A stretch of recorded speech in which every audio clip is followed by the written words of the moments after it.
আজ থেকে শুরু হতে যাচ্ছে 2024 সালের নোবেল পুরস্কার ঘোষণা।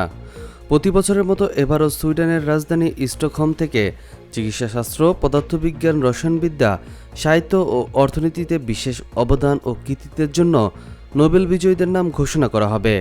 এছাড়া নরওয়ের রাজধানী আসলো থেকে ঘোষণা করা হবে শান্তিতে নোবেল বিজয়ীর নাম।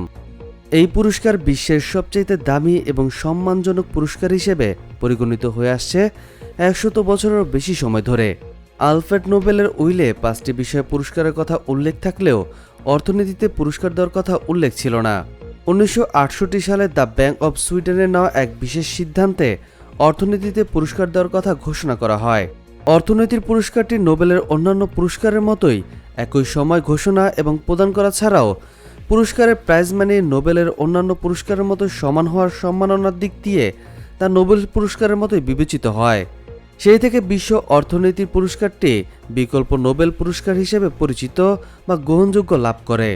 প্রথা অনুযায়ী আগামী 10ই ডিসেম্বর পুরস্কারের জনক বিখ্যাত বিজ্ঞানী আলফ্রেড নোবেলের মৃত্যুবার্ষিকীতে স্টকহোম ও আসলোতে একটি বিশেষ অনুষ্ঠানের মাধ্যমে প্রতিটি বিষয়ের বিজয়ীদের হাতে 11 মিলিয়ন সুইডিশ ক্রোনার চেক, একটি মানপত্র, একই সাথে একটি স্বর্ণপদক দেওয়া হবে।